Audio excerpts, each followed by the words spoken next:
My name is Sarah Lang. For those who don't know me, I am the Southern Vermont Economy Project Manager out of the Brattleboro Development Credit Corporation.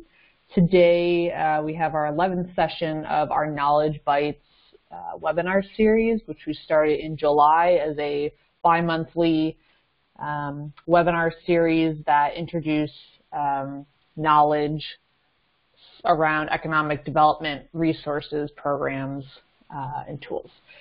So today we have Fred Kenney of Vermont Economic Progress Council, and he will be talking about VEGI, the Vermont Employment Growth Incentive Program. Like I said, the goal of these webinar sessions are to provide that high-level introduction to these resources, programs, and tools. At the end of each session, including this one, you'll have more information or you'll have information on where to get in-depth assistance and specifically to the VEGI program for this session. The structure of the webinar is a 20-minute presentation by Fred Kenney. We'll have 10 minutes of questions. You'll notice that I have everyone muted, so just please enter your questions into the chat function, and at the end of the presentation, Fred will address those. And just so everyone knows, all of these sessions are recorded, so this one's being recorded currently and will be archived at that web address at the bottom of the slide. And let's get Fred up here on the screen. Hold on one second for us.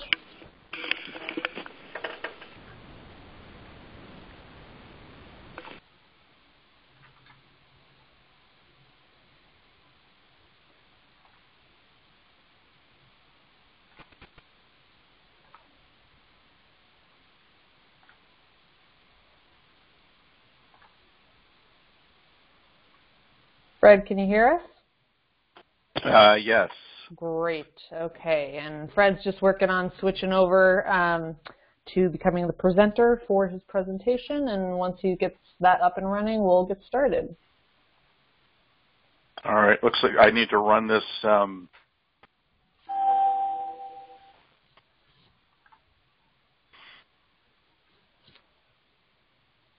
Okay.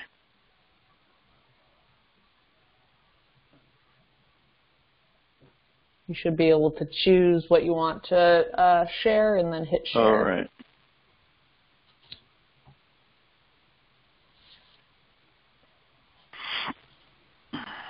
Perfect.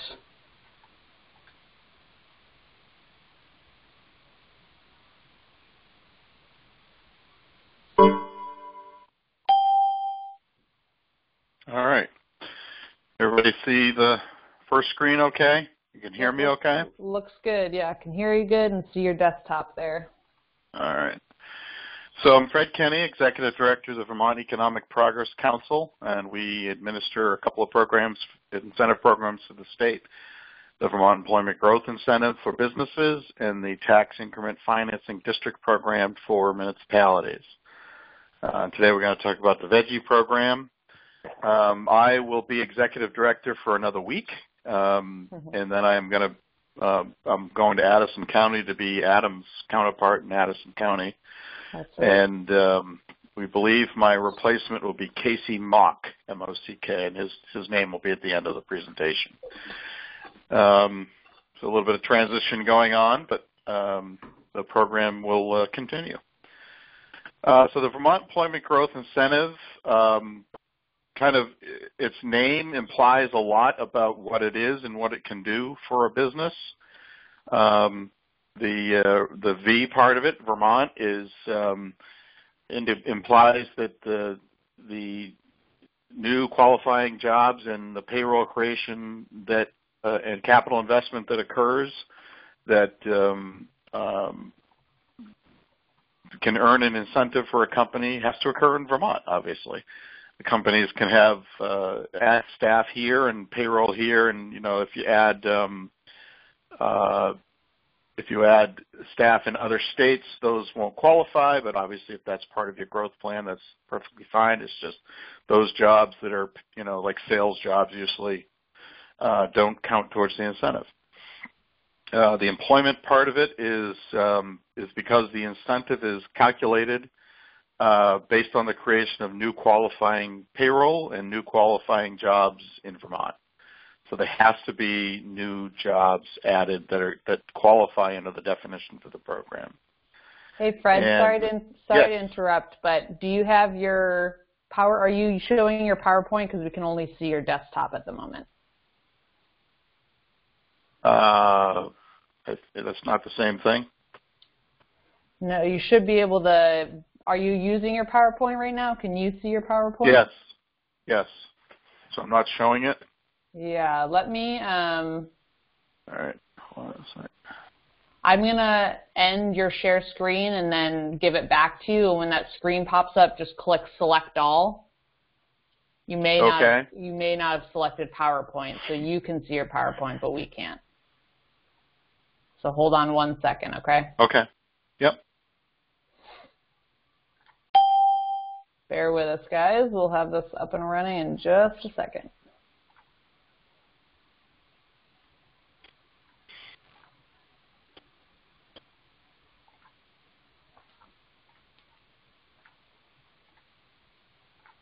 All right. How about now? Perfect. Okay. All right. Go for it. Okay. So Vermont employment growth. There has to be growth in employment. That growth has to be beyond what is normal or background or organic growth for the applying company. And that's measured by we have a factor for each sector in the state, depending on the NAICS code that you're in. So the growth, and that determines what the background growth is. It's not the background of the particular company, it's the background for the sector that you're in. So that'll be kind of discounted from the incentive calculation. So we're not providing an incentive for growth that normally would happen anyway. And the incentive it is an incentive. That's why the word incentive is in the name. It's not a grant. It's not lending. It's not financing. The goal of the program is the state to provide an incentive for activity that would not occur without the incentive or would occur in a less desirable way without the incentive. In other words, and this is the but-for part of it, it's an incentive to do something beyond what would normally happen for the company. And it doesn't have to be that the company would do it here or somewhere else, although that's possible. But it could be that the incentive would encourage the company to add more jobs or better paying jobs, more jobs during a shorter period of time, something like that. So there's lots of ways to get at that part of the program. So that's just a broad overview of what VEGI is, and why am I not advancing? There we go. So what is VEGI beyond that? It is a cash incentive. It's not a tax credit. It's actually a cash payment made by the state to the company if there's new job and payroll creation, and it can be done by an existing Vermont business, a startup business that's looking to start here or somewhere else, and they end up doing it here, or for businesses that relocate to or expand into Vermont. So it's not just for big companies that relocate to Vermont, which is very rare. It's for any type of company that adds new jobs and payroll, and if they make capital investments, those can count too. It does require authorization. There's a process to get approved, and that's based on statutory criteria. That's what the VEPC board is for, is to make sure that the company meets those authorization criteria, and then if they do, they're approved, they go forward, do the activity, and earn the incentive. And it's only for prospective investments in payroll and people and capital. We can't look back and give an incentive for something that already happened, obviously, because that's not an incentive. I mean, incentive is for something that is going to happen. So the company selects a date. They choose an activity commencement date in the future, and it's that what happens beyond that date is what gets approved for the incentive. And in order to actually get paid the incentive, the company has to meet annual performance requirements, and I'll give a little more detail on what that means. So what kind of company, what kind of projects might be eligible for this program? It's companies that will have a project or that will be adding new qualifying jobs and payroll because of the incentive. So again, that's got to be payroll and jobs that's beyond normal or organic growth for that company. Qualifying, I've used that word a lot, so what does that mean? It's qualifying payroll and qualifying jobs. Well, the jobs have to pay, obviously the company can create whatever jobs they need to create for their project, but the ones that can count towards the incentive, the payroll that can count towards the incentive are for the jobs that are above 160% of Vermont minimum wage for the year that the project starts in.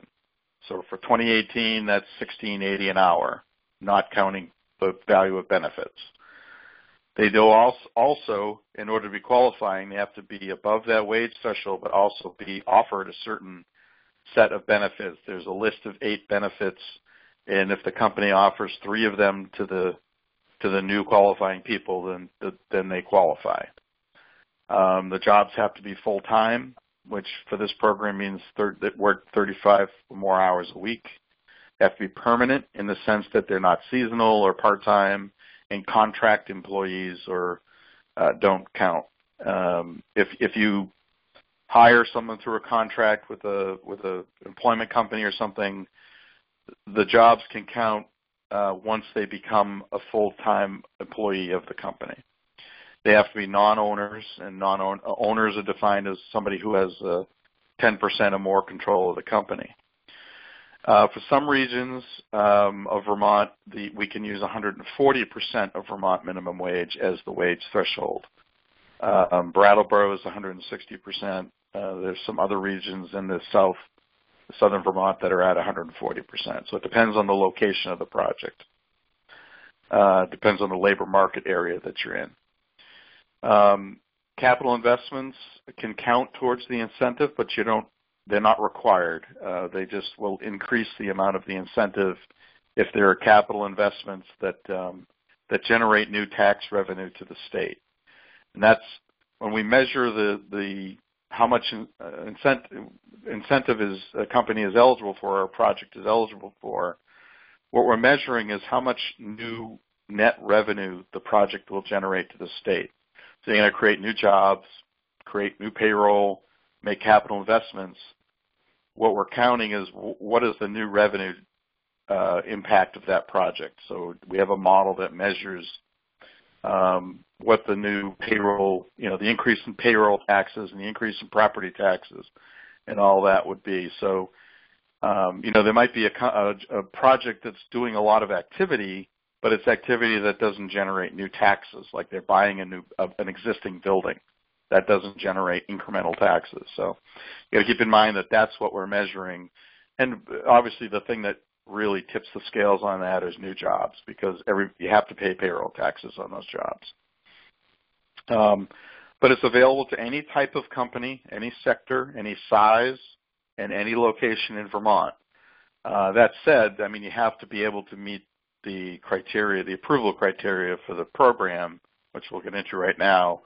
So whether it might be a small retail operation, theoretically they're eligible, but if they can't meet the approval criteria, then we're not going to be able to calculate an incentive for that project.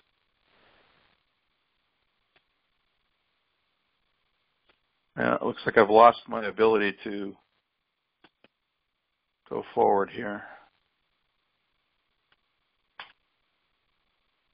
There it is.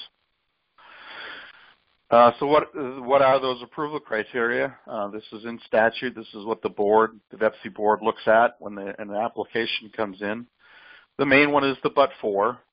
That's really the subjective call that the board is making. The company has to show that the activity would not occur at all or would occur in a significantly different and less desirable manner except for the incentive. So as I said, there's lots of ways to get at that. Obviously, if We're dealing with a company that we're trying to recruit to Vermont. They're looking at Vermont and lots of other places, so the activity very well could not happen here without an incentive.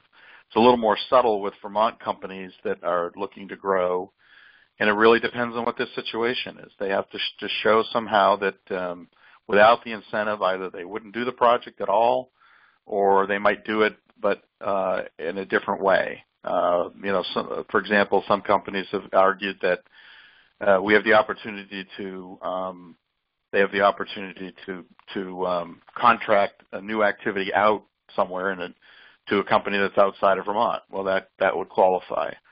Or they might add 30 jobs over the next 10 years, but with the incentive, maybe they'll add those 30 jobs over 5 years instead. So that's what the second part of the but for a lot of people forget about. It's not just that the activity wouldn't happen. It's that the incentive would encourage the activity to happen in a different way that's more desirable to the state. In other words, it's going to generate more tax revenue if it's done that way.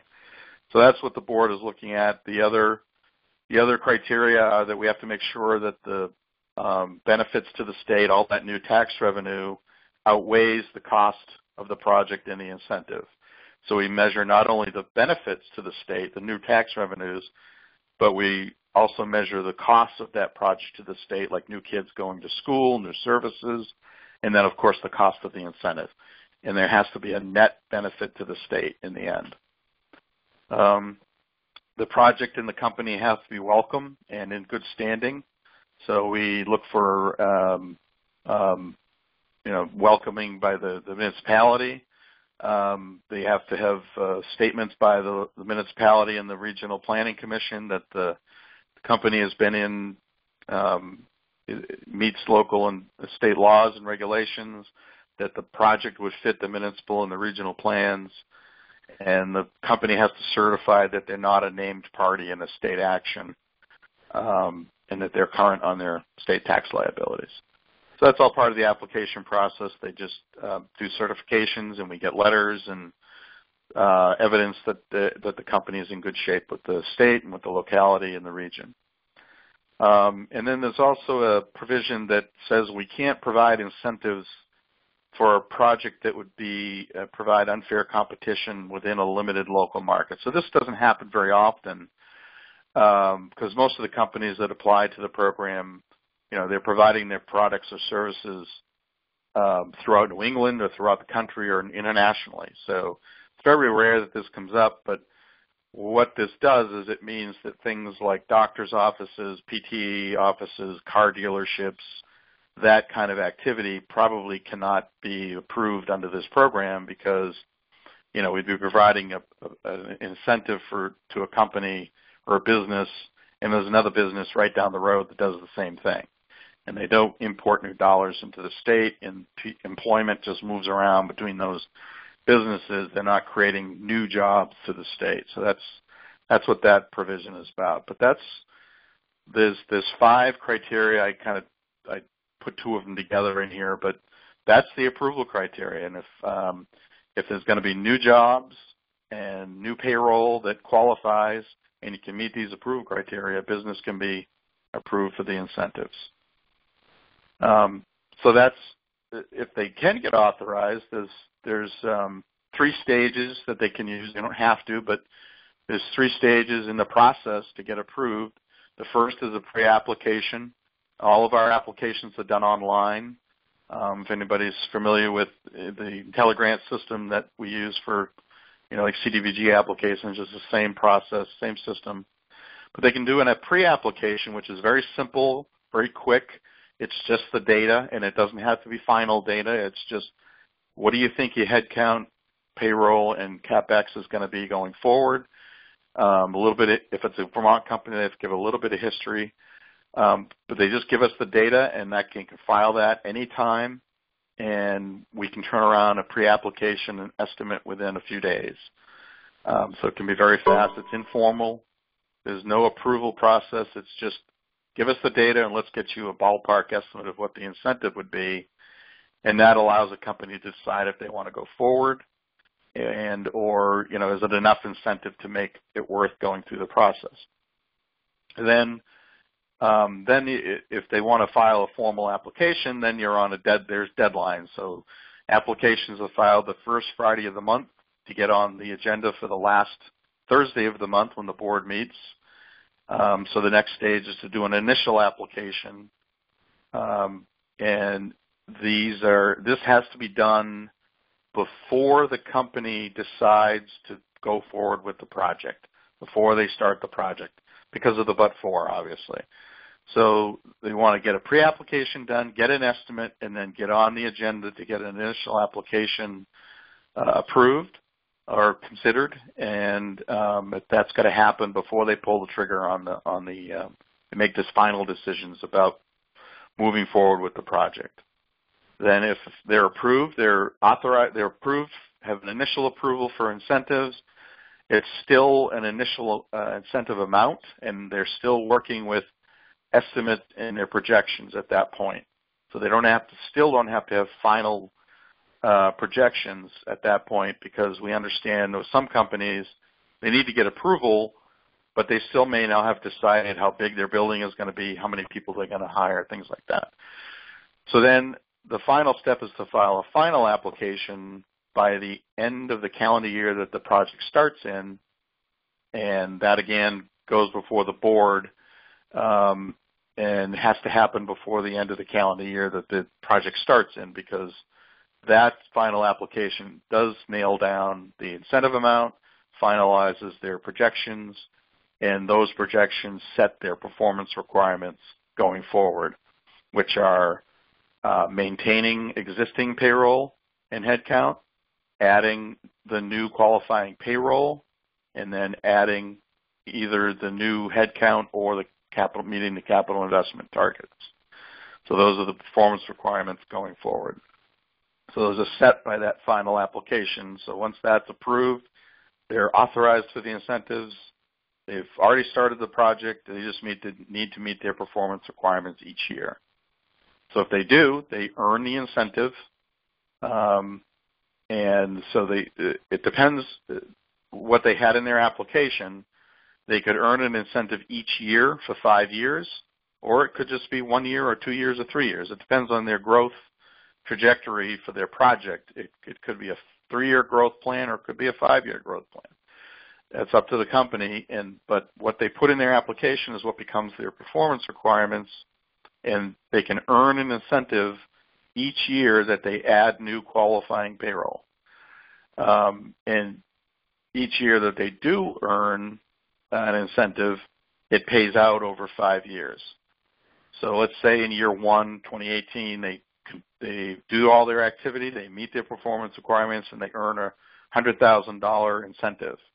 Well, that will pay out to them in 5 installments of $20,000 over the next 5 years.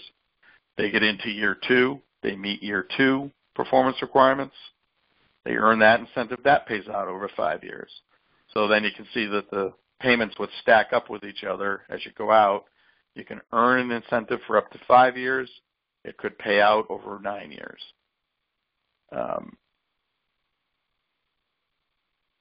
There are a couple of enhancements that are available in the program. There's a standard calculation that we do to figure out the incentive after the modeling is done. So the modeling gives us a number. It tells us this project would generate, X amount of new revenue to the state, and then we calculate the incentive. It's all math based on statute, and that tells us how much incentive the company can earn each year and how it gets paid out. There's a couple instances where we could increase the incentive amount, and one is if the company is involved. It's called green VEGI, and if they can be certified that they're doing research, design, engineering, development, or manufacturing related to these 4 categories that all have to do with environmental technologies, then they could earn a higher incentive. We just tweak the calculation of the incentive a little bit. We change the way the math is done. That increases the incentive to the company and decreases the net return to the state in the end. But we're willing to give up some of that net revenue benefit to the state and give it back to the company because they're in a green sector. So it's either waste management or natural resource protection and management, energy efficiency or conservation, or some kind of clean energy technology. So this doesn't have to do with a company that's going to put solar panels on their roof. That can be counted as a capital investment. This is more for companies who are making something that goes into a solar panel or something, or making solar panels, that they can earn this higher incentive under this enhancement. The other enhancement, again, has to do with labor market areas. And if the project is going to take place in an eligible labor market area, and the eligible labor market areas are determined each year by the Department of Labor based on unemployment and income levels. So we have a list each year of which LMAs are eligible for this. So if the project is going to take place in one of those labor market areas, and as you see on here, everybody in southern Vermont is eligible. All the regions are. So they're geographically eligible for it. However, it does have a cap on it, so it's a decision that the VEPC board makes when they approve the application, the initial application. We have certain criteria that the board looks at, and we look at where we are against the cap, and if the incentive can be enhanced using this, they're eligible if they're in an eligible geographic area. But then the board makes a decision whether the enhancement will be approved and at what level. And it could increase the incentive quite a bit. We can use up all of the remaining net revenue benefit to the state, but what that does is increases the incentive for the company and decreases the net revenue to the state. So they're very careful about approving it, and it's really for businesses and projects that are in areas that are in dire need of economic development, basically. This is, I think, my final slide is some examples of some companies that have been authorized for VEGI incentives. Most of these are larger projects, but they don't have to be. JVM Sherman was pretty small. National Hangar was a moderately sized project in Bennington. Some of these others are a little bit bigger, but there's no limit on the size. Obviously, the more jobs, the more payroll being generated, the more incentive there is. But my rule of thumb is if a small company is going to be adding 5 to 10 jobs over the next 2 to 3 years, it's probably worth getting an estimate for that project. So that's what I have. That's really a broad overview of the program. As you see, I've replaced myself here with Casey. That has not been announced yet, but we hope that'll be finalized in the next couple of days. But Abby is the other person at VEPC, and she's on staff now. So this is the contact information, and down the bottom you see the website where you can see all the information about the program, and also where you go to start a pre-application. It's always good to talk to me or Casey first before a company gets started on that, so that to give you an idea of whether it's really worth getting into and starting the application.